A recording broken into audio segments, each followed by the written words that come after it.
This is Road Noise, episode number 75.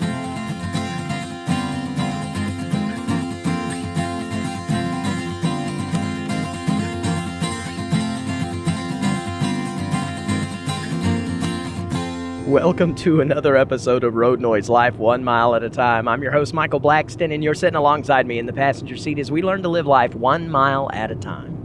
And I'm listening to myself as I record this going down the road. I'm headed home from Winfield, Alabama. It's been a rough week, but I got through it. My hand is killing me. My wife's going to have some major massaging to do on my hand when we get home, but it's a Saturday, and actually, I just finished recording episode number 74 like 2 minutes ago, and I decided I'm going to go ahead and record episode 75 while I've got everything set up and plenty of time on this road trip to go ahead and do it again. I'm kind of excited to tell you about, I'm excited to tell you about all of these stories from my life working, all of the different jobs I've done and stories I've kind of accumulated to tell over the course of my life doing these different jobs.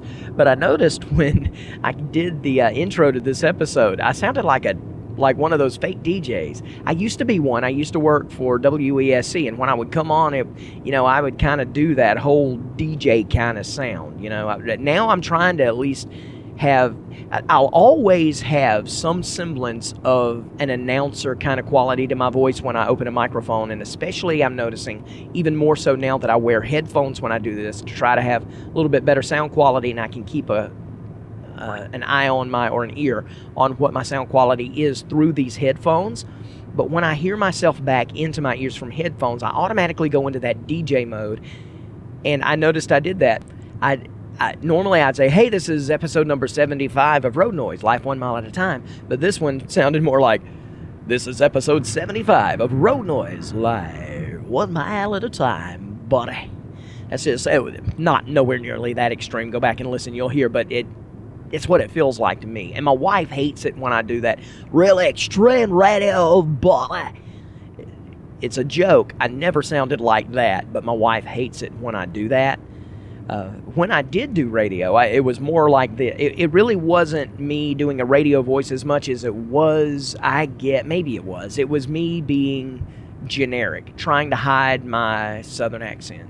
And I've got a Southern accent, but when I talked on the radio earlier, when I worked in the radio business, it was this. So I used my regular voice, but I didn't use a Southern accent. I did this right here so that, I was talking about Garth Brooks and it was country music and everything, but you heard it like this right here on WESC 92.5 or 103.1 WRIX, and you hear the difference.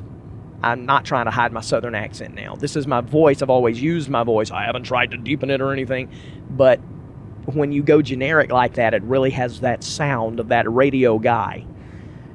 Anyway, that was just like a whole tandem rant right off the bat. But for some reason, I think I'm in such a good mood heading home because I had to stay into a Saturday. I had to stay a day longer than I thought I was. The money this week was out of this world great. I have nothing to complain about, except that I've been away from my family, and it's about to kill me.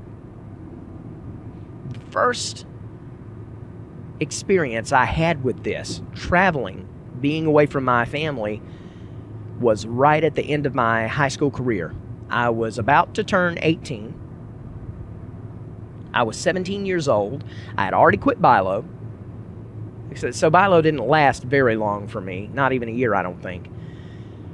But I was 17 going into the summer that I would turn 18, and my mom finds out that Carowinds Theme Park, I can't remember what the corporation's actual name was, but it was the corporation that ran Carowinds and I think maybe Busch Gardens and all of these big theme parks around the country. They were having a tour of auditions for people to perform in shows all over the country in the theme parks. And so my mom knew and always has kind of been for me to do something with my voice. And so I decided, or she told me about the auditions, asked did I want to do that? Would I like to perform at Carowinds if I got picked? And I said sure. So I went along, me and my cousin Miles. He went with me. And we both auditioned for Carowinds. Now, I remember distinctly I had nothing else prepared to sing except for God Bless You, the USA. At that time, I wasn't back into singing as much as I was, but I had a few songs that I just kind of had in my back pocket that I could always nail no matter what. God Bless the USA was one of them, and it ended up being a mistake to use that song, I think, although maybe not. It may be what got me into Carowinds anyway, but I went, and the first thing I want to tell you is when we went, we didn't realize we were going to have to also audition to dance. We went to, I want to say the audition was in Greenville, South Carolina. My mom took us, and so the first thing is the music audition, and you go in, and I sang God Bless the USA. What Miles sang, couldn't tell you, can't remember, but I sang God Bless the USA because everybody loved to hear me sing that. So I sang it, country song. Then they said, okay, stay for the dance audition. Actually, they said everybody didn't get to stay for the dance audition. You knew you had made it through the singing portion if you were asked to go to the dance audition. Well, Miles and I we both made it through the singing. We were moved through after the singing to go to the dance audition, but we weren't expecting that. Neither me nor Miles dance. But I think I've got maybe a little bit more moves than Miles. I don't know, or maybe at the time I did, or maybe they just laughed and thought it was funny watching me. I don't know what the deal was. I thought this was going to be a nail in the coffin for both of us. But when we got to the dance audition, there was a room full of people, primarily girls, and there was this one girl. I remember distinctly she had shoulder-length brown hair pulled back in a ponytail, olive skin, brown eyes. At the time, that was my ideal girl. And this white leotard, tight-fitting jumpsuit. Whatever the things are called. It's a dance outfit. Miles and I both became smitten with this girl, and we didn't know her. All we knew was the girl in the white outfit. Well, I think we called her the girl in white. Well, we got through the dance audition, and they said, we'll call you and let you know. Well, Miles didn't get a call, but Michael got a call. I got called to be in Carowinds. I want to say I was at my grandma's when I got the call. I'm not sure. There weren't cell phones back in those days. I can't remember where I was. But anyway, I got the call. The person who was handling all that from Carowinds called and said, Michael, how would you like to be a part of our country show? And I told them then, really? I figured I wouldn't get called back because of the dance audition. I don't dance. And they said, well, it's not really dancing in the country show and the rock show and stuff as much as it is just performing and doing some basic choreography. So don't worry about that. You'll get enough rehearsal to handle that. That's not something we're worried about. We'd love for you to be a part of our show. Well, I thought I was on my way. This was a big deal for me. This was a paid job. This wasn't somebody calling and saying, we want you to perform in a talent show. This was, you are going to be a member of our entertainment crew singing on stage 3 times a day in front of, over the course of the summer, thousands and thousands and thousands of people. And we're going to pay you well. I was going to be paid $600 a week. If I'm not mistaken, that's how much it was. $600 a week. It may not have been a week. It may have been every 2 weeks. Actually, I think it was every 2 weeks. I think it was $300 a week. So I was going to be a member of the entertainment crew. And this was going to be a huge step forward for me in my entertainment career. I wanted eventually to be in the movies. I got to get out of this middle section of this road. I always end up in the one lane that is reminiscent of the chuck wagon days. Just bumpy road and everything else around me is smooth, and I'll end up in the bumpy road lane. Anyway, so I was on my way. Well, I had to go, and I was going to be, for the first time, my parents weren't going to be driving back and forth to Charlotte every weekend. I had to be there all weekend, every weekend, starting before school was out. I had to get permission to leave early on Fridays to go, which they had no problem. They knew that this was a big leap for a high school senior.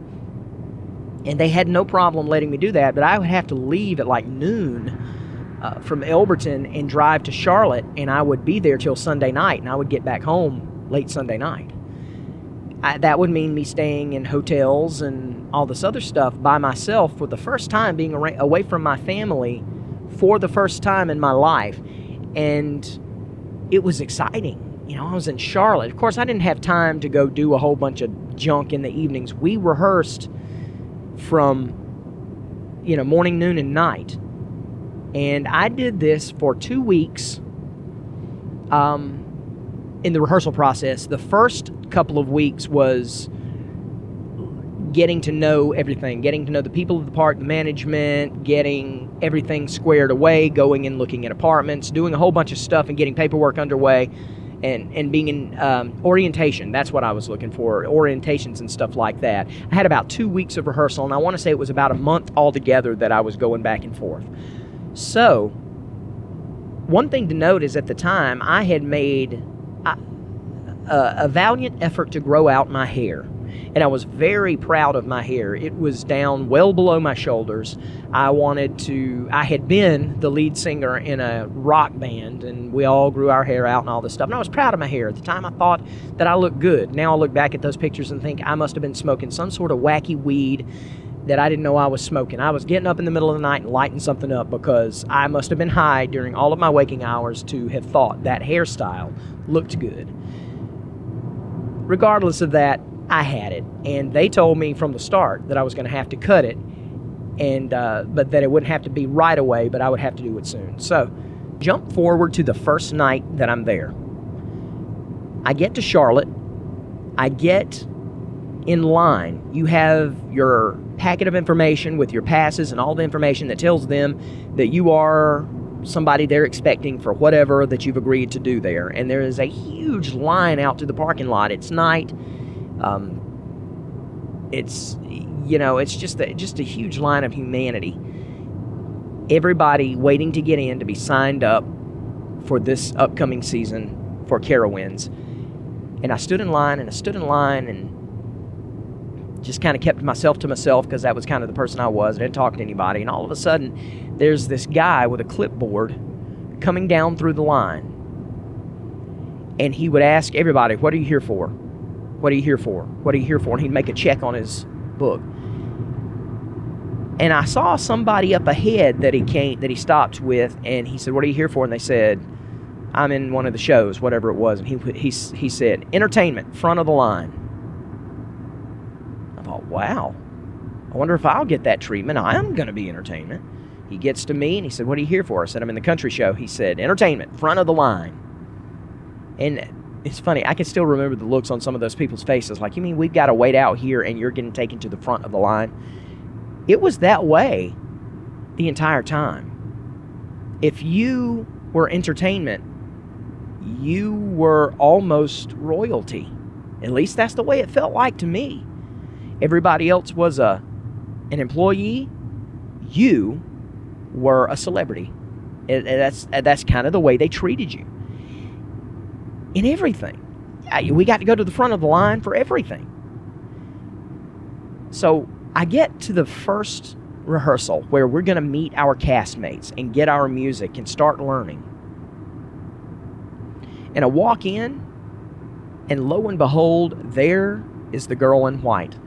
She's been cast in the country show with me. I thought I was going to be in heaven. I said, I am going to get to be in a show. I'm going to get to know this girl. And I actually did a little bit. Her name is Crystal.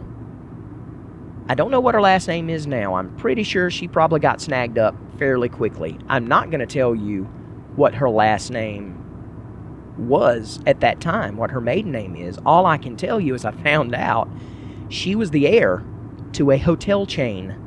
Her mother and father owned a hotel chain that you would recognize if I said it. And that name was her last name.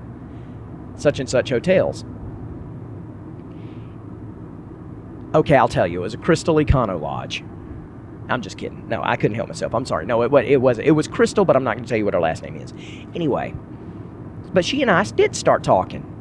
I mean, everybody did. We were all in the group, and we actually found out in the apartment I was going to be sharing with these other two guys, found out she was going to be 2 doors down, sharing an apartment with another group of girls. So it almost felt like fate was putting me and Crystal together.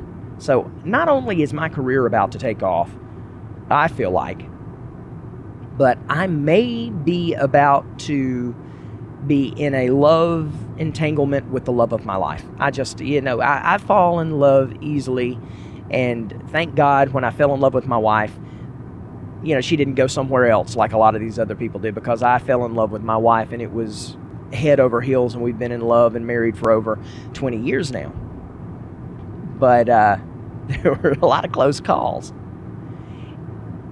I'll remember this one time when I was in the rehearsal process, and we had a white piano on stage. I don't know why, because I think it may have been for a music director that hadn't shown up yet to bang out notes or something like that, but there was a white baby grand piano on the stage of the place we were going to be doing. Although we were using pre-recorded tracks to do our stuff, there wasn't a live band, so I really don't know, other than a music director, why there would have been a white baby grand piano, but there was. And we were allowed to play around on it if we knew how to play the piano during breaks in rehearsal. And at one point, I didn't know how to play the piano at that time, but I had picked out a song called My Father's Chair by Rick Springfield. A very little-known song by Rick Springfield, but a beautiful song about his father. And I had picked it out. I loved it. And so I went during one of our breaks and just sat down and started playing and singing. And all of a sudden, Crystal comes walking slowly over. It's like a scene in a movie. And then leans over on the piano on her elbows and puts her face in her hands and just stares at me and starts just enthralled with me singing. So I'm sitting here singing this, beautiful song in a white baby grand to this girl that I think is going to be the future Mrs. Blackston, or I might be the future Mr. Econolodge. However she wanted to do it. At that time, I was smitten. I didn't care. And so I was ready and prepared for life to be a major change. They told me, Michael, we need to go in and send you to the hairstylist. We need to cut your hair like we said we were going to. And I said, okay. So we went. They sat me in a chair. The girl said, what do you want to do? I said, well, they told me I had to cut my hair. I said, I guess cut it and make it look good. She said, well, I don't, really know what they want you to do. And I said, well, they told me you would know. She takes all of my hair in one hand and in one gesture snips the entire thing so that I looked ridiculous. I looked like Emo Phillips. I don't know if you know that comedian, or the Hanson boys that had the little hair strings that came out to the side. It was ridiculous. It looked awful. And I had to go back to rehearsal and tell those guys, I don't know what I'm going to do, but I'm going to have to go to a stylist and get this thing taken care of because they just snapped my hair off and it looks ridiculous. Well, before we could get to rehearsal, after they had done that, one of the park management calls me to the front and says, I need to see you in my office. So I said, okay. So I went to her office, and she didn't know how to tell me this. She said, I don't know how to say this, but the part you're playing last year was played by such and such guy who left, went to do other things. He is the nephew of the CEO of the park, and he wants his job back. She said, I'm not firing you because of anything you've done, or not moving you because of anything you've done, but my hands are tied. That kid wants his job back, and they're telling me to move whoever's in there. So that's you. So we're having to let you go. She said, what I want to do, she said, we like the way you sing, we like everything you're doing, but what we want to do is offer you an opportunity to work in the park. She said, I have an opening in characters.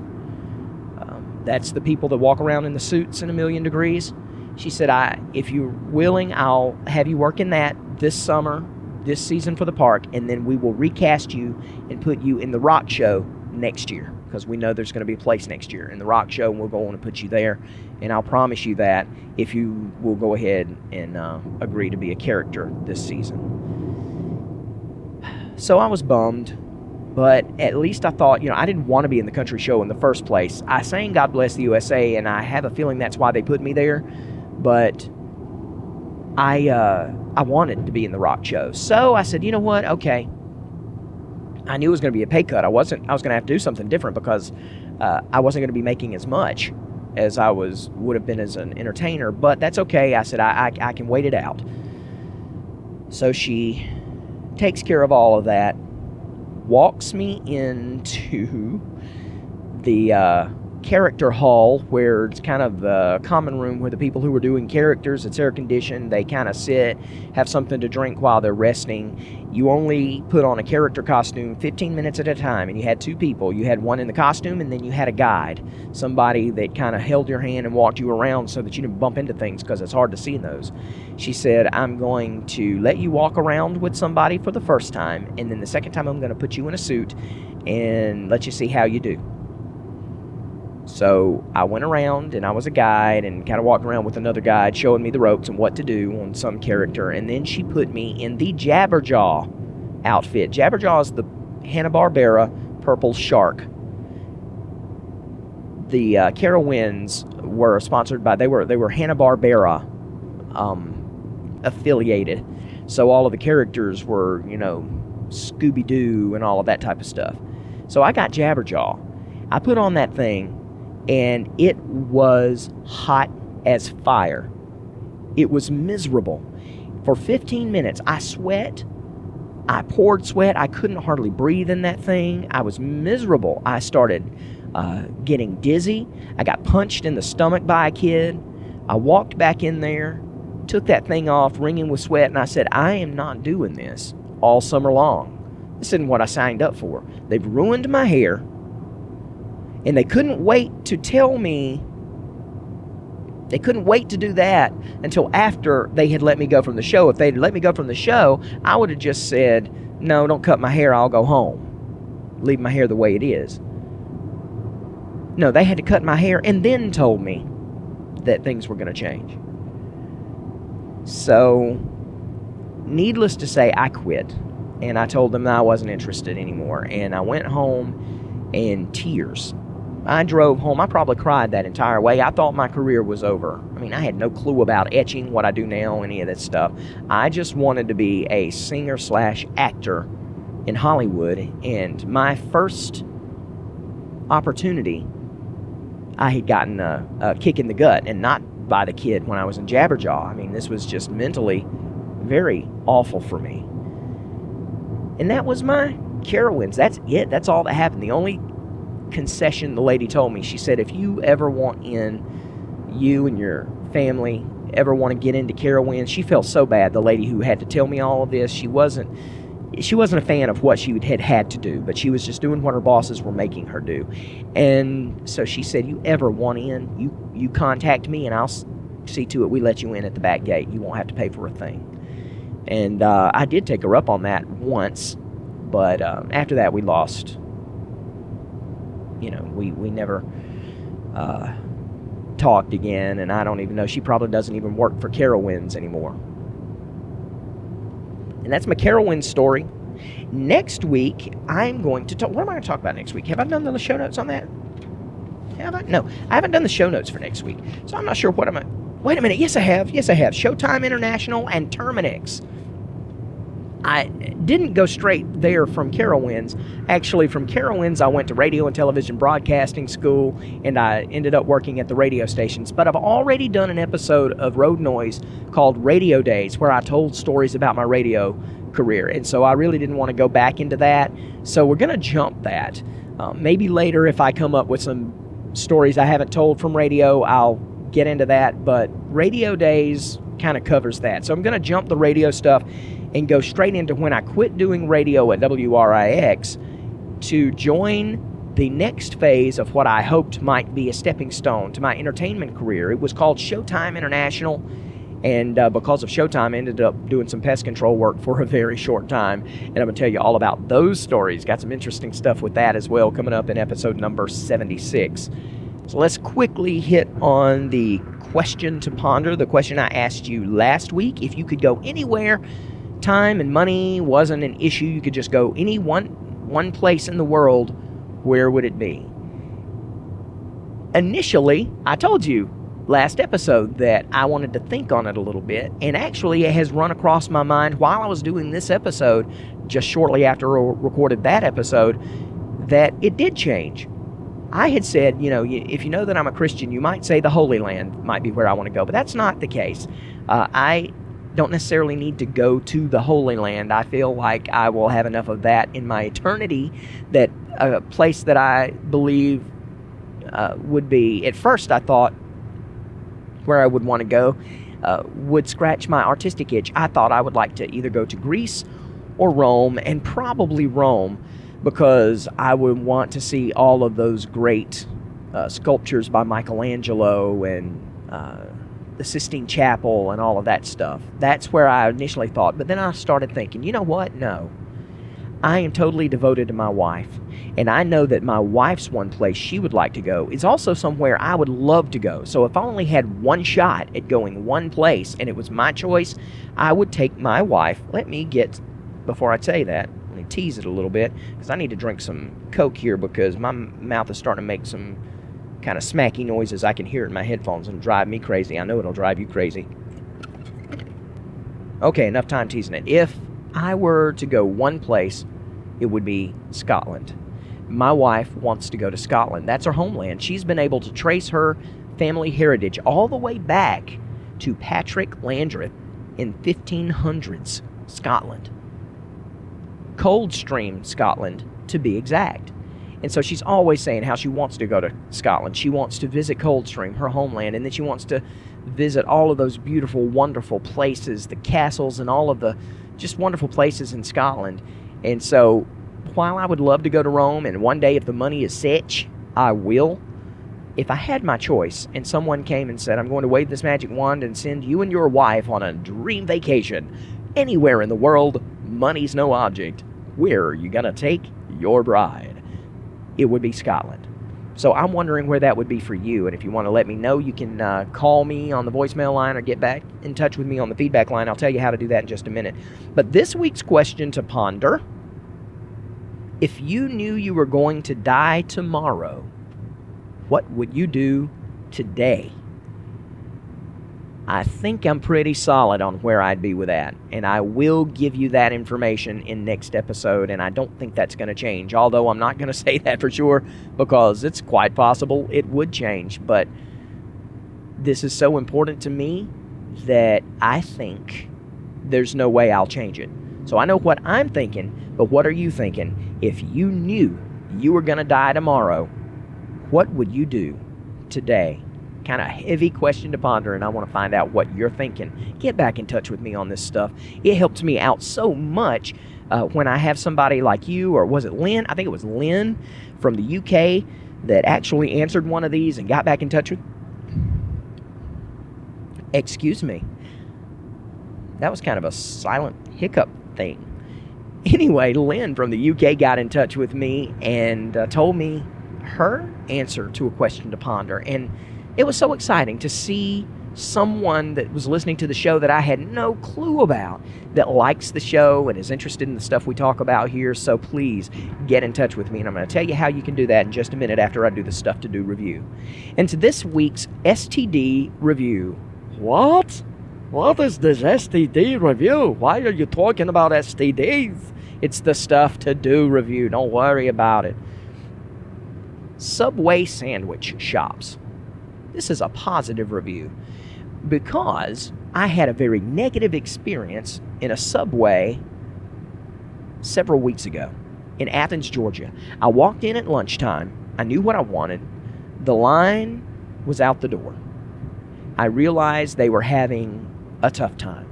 And the girl behind the counter that was getting you started, you got two or three people. You got the person who asks what you want, what kind of bread, how big, what kind of, do you want it toasted, any of that stuff. And she starts making the sandwich, and then they pass it along to someone who puts your condiments on it, and they pass that along to someone at the cash register. So it was the first girl you get to. And every other time I've been somewhere, it's been basically, welcome to Subway. What can we get for you today? This girl, with everybody, said, what's next? And rolled her eyes and would not make eye contact with the customer. Yeah, foot long. Yeah, what bread? And every time she would do it, she would get more and more aggravated. What's next? What's next? And if you didn't answer her right away, she would look at you pointedly and sarcastically and say, what's next? Okay. I know people have bad days, but that was enough to make me want to come across that counter and smack that girl. And I don't hit people, especially women, so I couldn't do that. But what I could do was find out how to complain to management. So when I got home, I got that girl's name. I had been commiserating with the lady that was in front of me while we were waiting on the cash register, and she was making the comments that she'd never seen such rudeness either. And so I said, and other people are noticing this too. If I were managing, or if I were an owner or something, and somebody in my business was doing that, one of my employees, it would not sit well with me, and I would want to know immediately. So when I got home, I made a complaint. I'm not the kind of person to do that, but on occasion, if it's bad enough, I think it needs to be done for the good of the company. Because Subway, I think, is a good company, in my opinion. So I called, and I have to say, probably within 2 hours, I had a reply from a district supervisor who was over that stuff with an extreme apology, wanted to know where they could send me some free coupons for free food at Subway, and said they would make sure that they were getting on top of this and taking care of that immediately with the management of that store. Jump ahead to today, and I was hungry. I had not had breakfast. I had finally finished what I was doing. It was Saturday. I usually leave on Fridays, but I had to stay an extra day because there was so much work. My hands tired, my body's tired, my mind's tired, my eyeballs are tired. My words are tired. I could talk, and you could just tell they were tired. And I was hungry, and I walked into a Subway. I said, I just want a Subway sandwich. And so I walked in, and this young teenager who could have rolled her eyes, who could have acted like she didn't want to be there on a Saturday when her other friends may be at the lake or doing something, at the mall or doing something, this little teenage girl looks me in the eyes, smiles, and says, welcome to Subway. What can I get for you today? And she was very articulate, very polite. But not only that, she was patient with me. I was erratic. It was almost like I was doped up on something. I was so ready to go that I was so tired and so ready to get on the road that I was spastic. Do you know what that word means? Spastic, where you're just jumpy. And I couldn't make my mind work. If anybody looking at me on the outside might think I was on something. He is doped up on something. He's high. I wasn't, but I don't know if you've ever gotten that way. It's just you're so ready to go. You're aggravated. You're anxious. I couldn't make myself calm down. I tried to get a hold of myself, and I was just kind of spastic. And my mind would go somewhere else while she was talking, and she would ask a question that she was trying to build my sandwich, and I wouldn't hear, and I'd say, I'm sorry, what? She could have gotten aggravated with me, but instead, she politely smiled and asked again, a little more loudly, but in a polite way and more articulate so I could understand, because she didn't know what was going on. And I apologized to her and said, I'm sorry, I'm spastic, I'm tired, I'm ready to go. Forgive me, my head's not in the right place. And she said, that's no problem at all. She made my whole sandwich. It was just a dandy of an experience, and I appreciated it so, so much. So all of that description to say, even when you run, in my experience, even when I ran into a horrible experience at Subway, when I got in contact with the people that mattered, the management, I wasn't going to blame it on Subway because one employee was beyond having a bad day. She had zero idea how to conduct herself in a public arena when she was working for someone. But instead of saying, I'm never coming to Subway again, I contacted them, and they were prompt, polite, apologetic, apparently took care of the situation, and the next time I went to a different one, my experience was the same as it usually is, with kindness, politeness, and a delicious sandwich. And so whatever you think about Subway, I'm giving them a free promotion and telling you that if you want something, they got great health choices, they've got great not so healthy choices, but there's a little bit of everything you can get at Subway. It's a little bit on the fresh side. In fact, hey, I'm not even trying to use their slogan, but eat fresh. They're a little bit lighter kind of taste than when you want that greasy burger, and then they have some greasy fare too, so you can get anything you want. I just want to thank Subway personally for giving me a good experience and kind of lightening my load today, because I was not in the best of moods this afternoon as I was getting ready to come home, and that experience kind of slowed me down, made me say thank you for a good experience, and it brightened my day a little bit. So I'm giving Subway sandwiches this week's STD Stuff to Do review. Would you like to get in touch with me and let me know what you're thinking when it comes to the questions that I've thrown out there? Or have you ever worked in a theme park and you got some stories you want to tell me? I bet there's some interesting stories from people who have worked in theme parks, and it doesn't have to be in the entertainment part either. It can be behind concessions, or I bet when you run the rides, you see all kinds of stuff.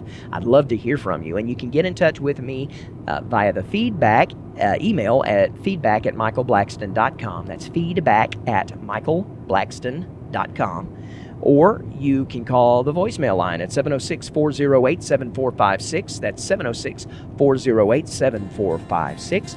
Or just go to roadnoisepodcast.com, and you can do everything there, from commenting on the show, each episode. You can comment there. You can stream each episode right there from the website. You can also get to iTunes, and I'd love for you to subscribe to me on iTunes. Leave me a kind comment and rating there, and even if you've got something negative to say, I go ahead and invite you to do it. I just want you to be honest and authentic with your feedback with me. Get in touch with me. I'd love to hear from you. I have now recorded 2 episodes on this same drive, and my voice is starting to feel it, so I'm going to stop recording episodes of Road Noise for this particular commute. But I've got some long road trips ahead of me next week, and I'm thinking I'm probably going to get 2, 3, maybe even 4 episodes recorded by the end of next week's road trips. I'll tell you all about that if I think about doing it, but there's a lot of drive time coming up for me next week, so pray for me and my sanity. A lot of work coming. It's a blessing, but it is a lot of work. So I'm looking forward to having you alongside me on these road trips. I'm Michael Blackston, by the way, if you didn't catch that the first time and you're new. Thanks for sitting alongside me in the passenger seat as together we learn to live life 1 mile at a time. I knew you'd talk. They always talk. Who are you? Econolodge. Michael Econolodge.